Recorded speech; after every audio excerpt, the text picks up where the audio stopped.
since we talk about this often, I'd like to know if you look to other countries around the world who didn't infuse dollars like we did, is there countries that we can look at to compare what the outcomes would be, and what is their recovery like now?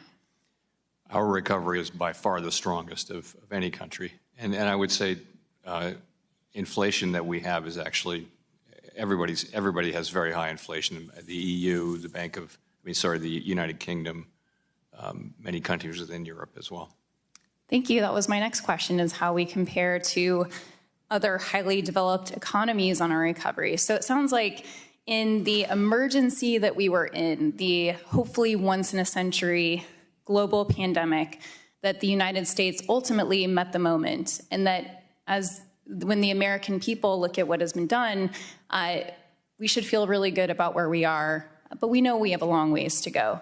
And so I also want to acknowledge that something that comes up often is that rising debt leads to increase in higher rates of inflation. Doesn't that also include tax cuts, trillions of dollars of tax cuts that we couldn't afford that went on our rising debt? In terms of today's inflation? So I think if you look, to your point, you look around the world, there's a common factor that has driven inflation very high in lots of advanced economies, and it's the pandemic, and it's everything about the pandemic: the closing of the economy, the reopening of the economy, the fiscal support, the monetary support, all the things that happened went into high inflation. And inflation is coming down. We'll look back on this, and we'll be able to look back at period of very high inflation. But I think it's not just monetary and fiscal policy; it's also just things to do with the pandemic, various shocks. Absolutely.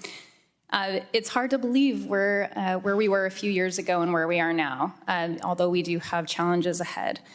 Another frustration that I have here is our failed policies around immigration reform and providing legal pathways for workers here in this country. When I talk to business leaders across the country, they say that the number one thing that we could do to address inflation is address legal pathways for people who want to work here.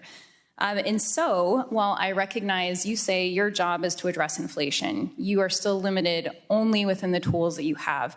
So my question to you is, would an increased labor supply help supply chain issues and inflation in this country?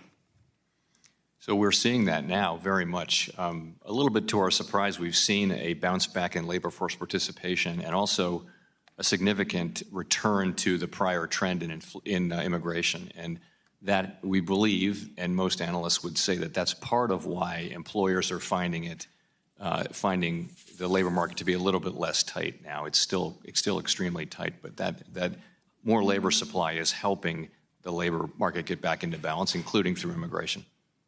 Great, thank you.